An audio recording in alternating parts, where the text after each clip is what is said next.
Doesn't it? Good Hey. morning. How are you? Good morning. How are you? I just showed up today. I thought I'd know. talk a little bit. Is that all right? Yeah, that's fine with me. You know, he actually told me that if he had known that I was going to be here filling in on the control board, that he would have sent somebody else. Uh-huh. I feel the love, Derek. I feel the love. It's good to be here this morning. I'm glad you're here. Yeah. It's a brand new place, it looks like today. Coming in, new programming, new software. People running around here working, doing all kind of different stuff. I know, seeing people actually working. Yeah, That's it's just crazy, shocking, right? isn't it? Right. Yeah. Last week I was telling Donna. Last week I came in and was sitting in Tim's chair and was pretending to mash buttons while he came in the room and had him all worried. But I do think this is neat. I like the way it operates and the way everything runs. And previous to being sheriff, I didn't spend a whole lot of time around radio stations, but I really enjoy it. I really enjoy radio. Well, I really enjoy.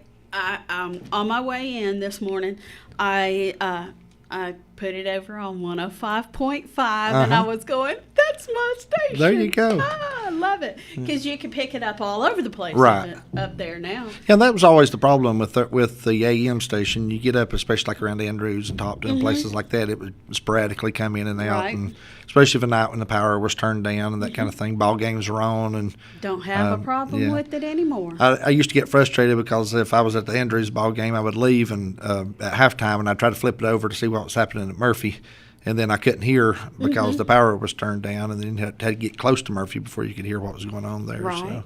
But that's fixed now. That's Just go to fixed. FM and you can hear it all, There right? you go. Well, that's good. I'm glad y'all are progressing around here. Me too, and I'm totally thrilled. I, for one, am absolutely thrilled to be Southern Gospel now. There you So, go. I think that's a good move. That's our mission field. So Yeah. I've told Daddy that was my mission field for a long time. Right. So, Well, you're in the right place at the right time. yes, I am. So what's happening around the county?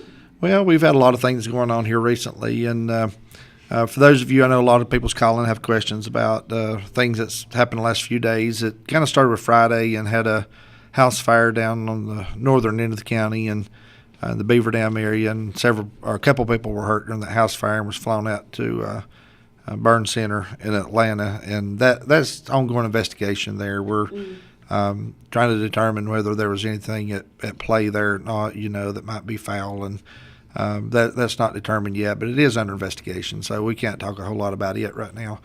But over the course of the weekend, we did have last night, Easter night, we had a armed or potentially armed robbery that happened at the dollar store on 19129, and a person walked in, demanded some money, and the cashier complied and gave it to him. The person, as far as we know right now, did not brandish a weapon, but did indicate they had a weapon.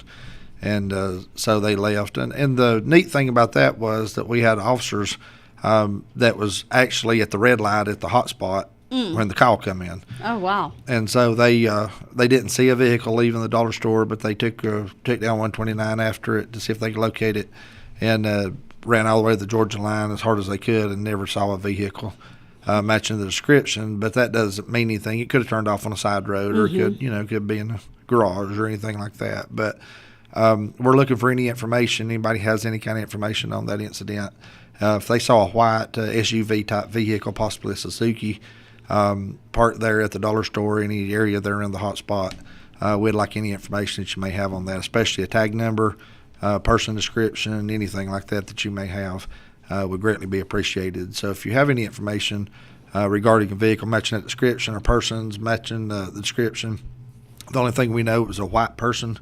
Don't even know if it was male or female. We just know that it was a white-skinned person that came into the store that asked for the money. So if anybody has any information on that, anybody coming to large sums of money that is a Caucasian and they have a white Suzuki or some type of SUV vehicle that could possibly be mistaken for a Suzuki, please contact dispatch at 835-3144.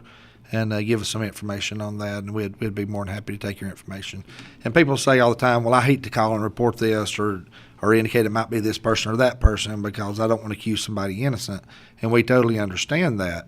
But if you have information that may match, please go ahead and call with it in any way, and we'll determine whether there's anything to it or not. We'd rather have a whole bunch of information that there's nothing to it as to have no information to go on. So. Right. If you have any information about that, please call again, 835-3144, and let the dispatcher know that you have information regarding that case. And we, like I say, we're just constantly, our call volume has been up. We've got a lot of different things the deputies are doing out there, and we're just hard at it. I mean, it's just wide open out there right now. And the summertime's coming; it's only going to get worse. Exactly. As warm weather comes, calls tend to increase. People get out and get out of their homes and start doing things, interacting with other people. And anytime you have people interacting with other people, then you have problems that arise out of that. That was So, my chicken leg. that happens, believe it or not. Yeah. Yeah. Family fights like that. Mm-hmm. You know, most of the things that we have happen out there that are domestic related, or family related or friend related, where people are in arguments and fusses and fights and people get hurt. Most of those things are a result of something that is very minor. Mm-hmm. And we're like, you're fighting over what? And but really it's just when you really dig down into things, it's not that particular incident usually that causes it. It's something that happened in the past and things that's built up to that incident. Mm-hmm. So but it does happen. The proverbial straw that broke the camel's back. Exactly right. And so, like I say, summertime's coming. We're going to be school's going to be getting out soon, and we're going to have Easter. I guess Easter break is we got this week and one more. This week and one more, yeah. And then you got spring break. Right, yeah. then spring break. And so it's coming up. Kids are going to be out of school. Families are going to be doing things outdoors. And then it won't be too much longer. School will be out for the summer. Mm-hmm. And then you'll have all kind of people, doing outdoor activities and things of that nature. So we just want to encourage people to be safe about what you're doing out there, especially when you're around the lakes and around the parks and things of that nature. It's time to have fun. It's time to get out and enjoy the outdoors. But remember to be safe when you're doing that. We don't want to see people get hurt or anything. And also, as always, we want to encourage people that if you do consume alcohol, consume it responsibly. And don't be out drinking and driving and boating and exactly. And drinking and boating is dangerous. That is very dangerous. And I know just through my life and growing up through school and college and all those kind of things, I've done several accidents where people have gotten hurt seriously, and also other accidents where people have lost their life on the lake, from alcohol consumption and jet skis and boats and things of that nature. So. I know people want to go out and have a good time and they want to have fun, but we just want to encourage people to be safe with that when you do that. Mm-hmm. Yeah. A judgment impairment. Yeah, it does. Yeah. And you can't recognize that yourself most times. No. That you're slow. Everybody else around you can tell. They recognize it first. Right. Everybody else recognizes it, but you don't, because you just don't feel like yourself slowing down. You don't feel like your reaction is slower than it was, but it does happen, and so we encourage people to do that responsibly. Also, other things that's going on in the area, just want to remind people is, with this being tax season, we talk about this almost every week, but with this being tax season, just remember the scams and the different things that are going on out there. I can't talk about this enough, because every single day we are getting calls at the sheriff's office where people are getting scammed and filing for these things. That's coming either by internet or coming by telephone calls to their home. On the news last night, there was a gentleman who was calling back that same number, and his son had just been scammed. Now, he was, this was his first time filing and everything like that. And of course, the kid was terrified when he got this phone call, and he paid $500 to those people. Well, one thing, you couldn't understand them or anything, and then when they called his number, he supposedly owed over $3,000. Well, he got law enforcement involved, and they called that number back. Strangely enough, it was disconnected. Yeah. That happens quite a bit. Most of what we see, 99% of what we see on these telephone scams are going to overseas. Mm-hmm. They're going to India, they're going to Africa, they're going to foreign countries. And that's 99% of them. And the problem with that is those monies that people are giving these people that's overseas, most of that money is going to fund terrorist activities. Mm-hmm. And it's going to fund terrorist organizations. Hezbollah and ISIL and all these things that's going on over there. They are going to fund a lot of these things. So I encourage people just to think about that as you send this money, where it's actually going. Also, I want to remind people that as far as the IRS scams, is that the IRS does no telephone contact. No. They won't call you by telephone. No. The IRS does all of their correspondence by certified mail. Right. And so if you owe money and the IRS says you owe them money, they're not going to call your home. They're going to send you a certified letter in the mail indicating that you owe money and set you up an appointment, a date and a time Right. where you can call people and contact them and set up appointment times. So anytime people are calling you at home and indicating they are the IRS and that you owe them money, and if you don't pay it, they're going to put you in jail, it's just a scam from the get-go. So people need to understand that. And so we are just want people to be aware of that, want to be aware of the activity that's going on out there, not to fall for those things, because these scammers, they prey on a couple of different things. One thing they prey on is greed. But the other thing they prey on is fear. And so if you're not a greedy person that's out thinking you've won the lottery and you're getting something for nothing, their other tactic is to try to intimidate you or make you scared. And a lot of times, especially with older people, when they call them at home and tell them they're going to put them in jail and they're going to do this and they're going to do that, it scares them to the point where they'll send them money. And so we just need to make sure people understand that and understand that it's a scam. Right. The IRS does not call you No. at home or on your cell phone. Right. Oh my goodness. Yeah, imagine that. And if there is a warrant, if there was whatever owed money and there was a warrant, it would come through the local sheriff's office. And so we would be the ones making contact with you, not the IRS. They don't call people and contact them.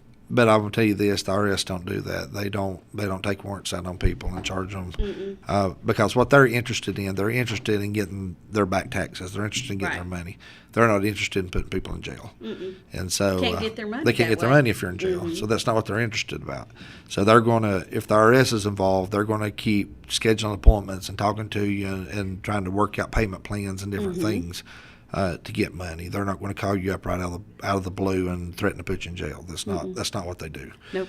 And so just want people to understand that when you get those calls, just hang up on them.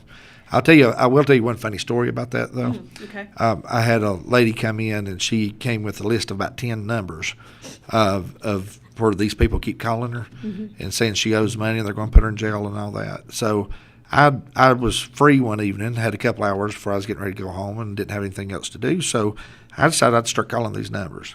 Well, I called the first number, and if you check the area codes on it, it comes back like Chicago. And one was out of Los Angeles, and one was out of Miami, and one was out of these different places. Well, what they are, they're redirect numbers. They redirect back to the same place all the time, whether it's overseas or whether it's a corporate building or whatever. So you're not really calling Chicago. You're not really calling Los Angeles. You're calling Chicago, then they're rerouting you back to India or rerouting you back to Africa or wherever. So I went down the list, started calling these numbers. Well, the first number I called was this guy, and I kept harassing him, basically. Want to know why he's calling people, want to know why he's doing this, why he's doing that. And finally, he hung up the phone on me. So I went to the second number. And when I went to the second number, I called it. Well, I tried calling that same number back, and it was disconnected. So I called the second number. When I called the second number, it rerouted me back to him again. So we went in again, went into this fuss with him again about it. He hung up on me again. I called the third number. It rerouted me back to him. So all these numbers just kept rerouting me back to the same guy. Person. And finally he said, "Why are you calling me and harassing me so much?" I said, "Because you call my citizens and harass them so much. So I have nothing to do for 2 hours except talk to you on the phone." So I spent about 2 hours just calling him one number after another and just harassing him, But that's what these people do. They call people and they harass them until they give up. They wear you until down. They wear you down, and until you'll do anything to get them to quit calling you. And so I encourage people not to do that, because once you pay money, once you pay in, they'll only intensify. They'll never leave you alone at that point. They'll put you on the list for okay, this is a gullible person. Right. We can mark them on the next scam. Right. We'll get them again. Yeah. Another thing that's kind of going on in the area that we want people to know about also is that we had a situation where we got a report filed where two gentlemen came to this house in a truck selling meat. And it was a meat company out of Cleveland or Chattanooga, Tennessee. One, I don't remember which one, but it's out of Tennessee. And they come over here. They're selling meat at cheap prices. And however this worked out, I'm not really sure about the details of this. Detective Williams is the one that's working it. But how it all wound up working out is these guys scammed a lady out of $1,000, and it was an elderly person on a fixed income, and cheated her out of $1,000. So what we're interested in, and what things we want to let people know out there, is that if you have someone coming from your place, knock on your door, and they're selling meat, if you would you please, once again, call our dispatch. And that number is 835-3144. And if you can't remember that number, of course, you can dial 911. We don't like for you to dial that unless it's an emergency. But the non-emergency number is 835-3144. If you would call our local dispatch and let them know there's people there trying to sell meat, and this particular vehicle was a smaller truck-type vehicle, had two individuals, two males in the truck. What we would like to do is we'd like to try to find this truck and identify who these two individuals are. In the truck. So if you have somebody come to your residence and they're trying to sell you meat at a cheap price, would you please go ahead and call dispatch and let us get an officer out there and see if we can identify these people. Okay. There is a legitimate company. I want you to understand this. There is a legitimate company out of Tennessee that sells meat, and they sell it off trucks. They travel around, they peddle meat. But the problem is they go around and sell steaks for $2, and they sell ribs for $1, those kind of things. And what people don't understand is these are meats that either are almost ready to expire, either they're going to expire that day or the next day. And in some cases, we've actually found they have already expired, and they're trying to push that off as if they've not expired yet. So be very, very careful when you're buying these type of things from vendors that's traveling around knocking on doors. They are cheap prices, but they are foods that are either out of date or about to go out of date. So be careful with that. And the fact that they're selling the food is not necessarily a crime that we can do anything about, but they are taking that one step further and actually scamming people to get extra money off of them. And it actually would be a crime if they're selling meat that's already expired. Right. But sometimes they do that and sneak that in there where you don't know it until you already bought the meat and they're gone. And then there's no tag number, there's no identification of who these people are and things of that nature. So be very careful when dealing with those people. And my suggestion is not to buy anything off those trucks because you don't know what you're getting. You don't know what kind of meat. Well, even if it's something that doesn't expire until today or tomorrow, maybe, you don't know how well their refrigeration system is working. Right. So, just you can go down to the grocery store and buy meat that has a tomorrow expiration date. But there, that it's been refrigerated well, it's not spent any time. It's met all the FDA standards and all that kind of stuff. Right. Yeah, and the thing about it is, and that is the problem when you got, I know one person called a while back with a person trying to sell meat at their residence, and they didn't even have a freezer on the truck. They just had a cooler with a flip lid. Oh, no. And so my suggestion was I wouldn't buy anything like that because for those exact reasons that you just said, you don't know if they've been refrigerated properly. You don't know how long they've been out of refrigeration. You don't know all those kind of things. So, I would just be very careful about dealing with people like that. And my suggestion is just not to purchase it at all. But we do want people to know that is going on in the area also.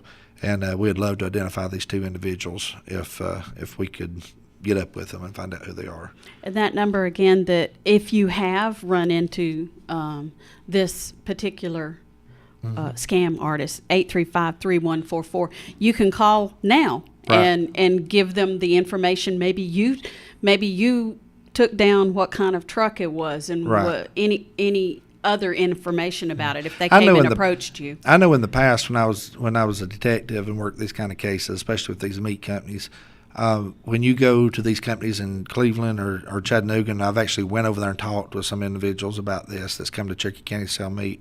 When you go over there, about all of them drive small trucks, and about all of them are two to a truck. you know, and so unless you have specific identification as to a tag number or type of truck, kind of truck, color of truck, what the person was wearing, things of that nature, it's hard to try to narrow it down to identify which individuals were there. Because what happens is they fill their trucks and then they just send them out. Right. So they don't really know who was in Cherokee County and who was in Fannin County and who was in Bradley County. They don't know what direction they go in. They just know they leave with meat and they come back with money. And so we just need a little bit more information about who these individuals may be. And the only thing we have right now is a small truck and two white males in that truck selling the meat. So if you have anything that's suspicious or coming up and trying to do that, please just call and let us know. We'll try to identify these people and find out if they're the same ones we're looking for or not. Okay? Okay. So that's about where we are in Cherokee County. You know, we've got as you know, this is time for budget time to come up. This is time that we're starting to figure out where we're at in the county for this upcoming year. We are in a process now, and I talked with my training officer this past week of getting applications together. So people who want to come in and volunteer at the sheriff's office, we're going to start a Citizens Academy pretty soon. And so we're going to put those applications out. We'll put them on our website. We'll make them available at our front office. So people that's interested in that, I know I've gotten several calls of people that was interested. We're going to encourage them to fill out an application and bring it down. Come by the sheriff's office, pick up an application, and that way we can enroll you in our first ever Citizens Academy and get that rolling. But we want to go ahead and get those applications out so we know if we need to develop curriculum for 10 people or if we need for 20 or what we need to do. So if you're interested in that, especially if you've got past law enforcement experience or if you've got no law enforcement experience, but you just like to be around law enforcement, you want to do something to help their community, you want to do something to help the sheriff's office, please come down and fill out an application. We'll get you enrolled in that class, and it'll be a several week training, but we'll do it at different times so that don't consume your entire week. We're going to do that so people can come in and get affiliated with the sheriff's office. There'll be different things in there. We'll talk about civil process and what the office of sheriff is and what it does and the responsibilities of civil process. We'll talk about the court systems. We'll talk about different things we do as far as patrol, our patrol efforts and activities. We'll talk about investigations, evidence collections. We'll talk about all these different things and put through this training. And at the end of this training, you'll be a certified volunteer. And that way you'll be able to come to the sheriff's office. You'll have credentials. You'll have those type of things where you can get in and out of the building. We'll come down and we'll set up scheduled times that you can actually come down and help at the sheriff's office as far as different things that goes on down there, whether it's helping with the gun registration or the gun permit process or the concealed weapons process, whether it's fingerprinting. We may have you doing some of that kind of stuff, maybe taking in walk-in reports if you've got past law enforcement experience and knows the proper questions and things to ask. So there's all kind of different avenues we can do. And then when we have like 4th of July things coming up, Halloween coming up, Christmas parades, different things that we've got going on there. We've got to have a fair coming back up in October. A lot of different things that we need manpower for. Then we'll be able to use these volunteers to help out with that also. Cool. And so we're wanting to get our community involved. We're wanting to get involved with our community. We're wanting to be more interactive with the community. And so this is a kind of an experiment that we're launching to try to see how this is going to work and how it's going to fit in. I've got big hopes and big plans for it. And so I encourage anybody that's interested in that to come out and take part in that. Doesn't matter if you're 20 years old or if you're 80 years old. If you want to take part in it, you just come on out and we'll find a place for you. Okay, cool. All right. That sounds neat. Really I'm awesome. looking forward to it. I really am. And you have the applications already there, or Right. are you making? Okay. They're in the process of making them right now. They should be done. I think they're almost completed. So hopefully in the next day or two we'll get those out and make them available for people. So we'll have them online. We'll have them on our website. We'll put them on our Facebook page, things of that nature. Okay. So people can download them and Okay. fill them out at home if they'd like. All righty. Okay. Thanks so much for All coming right. this week. You have a great day. And you too.